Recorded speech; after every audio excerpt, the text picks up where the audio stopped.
My juniors, welcome back to the channel again.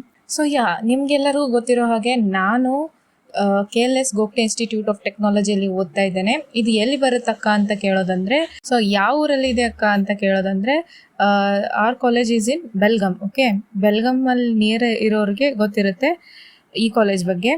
And also it comes under top 15 colleges in Karnataka. Okay, ನಿಮ್ಗೇನಾದರೂ ಈ college ಹೇಗಿದೆ, ಹಾಗೆ ಏನೇನು ಇಲ್ಲಪ್ಪ ನಾನು ಯಾವ ಸ್ಟ್ರೀಮನ್ನು ತಗೋಬೇಕು ಅಂತ ಯಾವುದೇ ಥರದ ಡೌಟ್ಸ್ ಇದ್ದರೂ ಕೂಡ ಯು ಕ್ಯಾನ್ ವಿಸಿಟ್. ಏನಕ್ಕ ವಿಸಿಟ್ ಮಾಡೋದು ಅಂದರೆ ಅಂತ ಕೇಳಿದ್ರೆ, yes, college people have kept this. You can see here every big decision deserves a real conversation.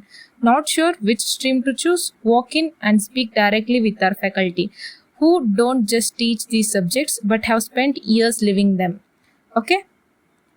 ಹಾಗೆ ಇಲ್ಲಿ ಸ್ಟಾರ್ಟಿಂಗ್ ಬಂದಮೇಲೆ ಸ್ಟಾರ್ಟಿಂಗನೇ ಕೂತಿದ್ದಾರೆ ನಿಮಗೆ ಯಾವ ರೀತಿಯಾಗಿ ಎಲ್ಲಿ ಹೋಗ್ಬೇಕಂತ ನಿಮಗೆಲ್ಲ ತಿಳಿಸ್ತಾರೆ. ಅದನ್ನೆಲ್ಲ ಚಿಂತೆ ಮಾಡಬೇಡಿ. ಜಸ್ಟ್ ನೀವು ಇಲ್ಲೇ ಬೆಲ್ಗಮ್ನಲ್ಲಿ ನಿಯರ್ ಇರೋರಾಗಿದ್ದರೆ ಬಂದು ನೋಡಿ ಅಂತ ಹೇಳಕ್ಕೆ ಇಷ್ಟಪಡ್ತೀನಿ. ಹಾಗೆ ನಮ್ಮ ಕಾಲೇಜಲ್ಲಿ ಸುಮಾರಷ್ಟು ಅಲ್ಲಿ ರಾಯಚೂರಿಂದ ಕೂಡ ಬಂದಿರ್ತಾರೆ ತುಂಬ ಜನ. ನನ್ನ ಫ್ರೆಂಡ್ಸ್ ಆಗಿರ್ಬೋದು, ರಾಯಚೂರು, ಬಿಜಾಪುರ ಅಲ್ಲಿಂದ ಎಲ್ಲ ಬಂದು ಅಡ್ಮಿಷನ್ಗಳನ್ನು ತೊಗೊಂಡಿದ್ದಾರೆ. And you can see here 4 years of life deserve more than a guess.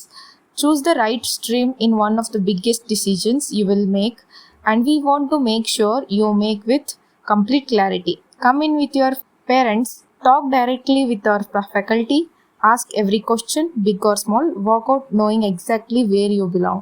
Okay, ಇಷ್ಟು ಕ್ಲಿಯರ್ ಆಯಿತು ಅಂತ ಅನ್ಕೋತೀನಿ. ಏನೇ ಡೌಟ್ಸ್ ಇದ್ದರೂ ನೀವು ಬಂದು ಕೇಳ್ಬೋದು. ನಮ್ಮ ಕಾಲೇಜ್ ಫ್ಯಾಕಲ್ಟೀಸ್ ನಿಮಗೆ ಗೈಡೆನ್ಸನ್ನು ನೀಡ್ತಾರೆ ಅಂತ ಹೇಳಕ್ಕೆ ಇಷ್ಟಪಡ್ತೀನಿ. ನನಗೆ ಕೇಳೋದಂದರೆ ನಿಮ್ಮ ಕಾಲೇಜ್ ಹೇಗಿದೆ ಅಕ್ಕ ಅಂತ. ಎಸ್, ಇಟ್ಸ್ ಅಬ್ಸಲ್ಯೂಟ್ಲಿ ವೆಲ್ ಅಂತ ಹೇಳಕ್ಕೆ ಇಷ್ಟಪಡ್ತೀನಿ. ಯಾಕಂದರೆ ನಿಮಗೆ ಮೇನ್ ಏನು ಬೇಕಾಗುತ್ತೆ ಕಾಲೇಜಲ್ಲಿ, ಎಲ್ಲ ಥರದ ಸಪೋರ್ಟ್ ಬೇಕು. Okay, as accordingly as of ನಾವ್ what I am there, first sem ಮುಗಿಸಿ ಈಗ ಸೆಕೆಂಡ್ ಸೆಮ್ಮಲ್ಲಿ ಏನಿದ್ದೇನೆ, ನನಗೆ ನಮ್ಮ ಕಾಲೇಜ್ ಚೆನ್ನಾಗಿಯೇ ಅನಿಸಿದೆ. ಮತ್ತು ನಮ್ಮ ಕಾಲೇಜ್ ಬಗ್ಗೆ ಇಲ್ಲಾಂದರೆ ನಿಮಗೇನಾದರೂ ಡೌಟ್ಸ್ಗಳಿದ್ದರೆ ಕೇಳಿ. ಹಾಗೆ ನಾನು ನಿಮಗೆ ಇನ್ನೂ ಕೂಡ ಬ್ರಾಂಚ್ ಡೀಟೇಲ್ಸ್ ಆಗಿರ್ಬೋದು, ಇಲ್ಲಾಂದರೆ ನಮ್ಮ ಕಾಲೇಜಿನ ಕಟ್ ಆಫ್ ಬಗ್ಗೆ ನಾನು ತಿಳಿಸ್ಕೊಡ್ತೀನಿ. ಬೇಕಾದರೆ ನೀವು ಹೋಗಿ ಕಟ್ ಆಫ್ ಲಿಸ್ಟಲ್ಲೂ ಕೂಡ ನೋಡ್ಬೋದು ನಮ್ಮ ಕಾಲೇಜ್ನ. ಹಾಗೆ ಏನಾದರೂ ಡೌಟ್ಸ್ ಇದ್ದರೆ ಕೇಳಿ ಅಂತ ಹೇಳ್ತಾ ನಮ್ಮ ಕಾಲೇಜ್ಗೆ ವಿಸಿಟ್ ಮಾಡಿ ಅಂತ ಹೇಳಕ್ಕೆ ಇಷ್ಟಪಡ್ತೀನಿ. All the best for you all. Thank you for watching.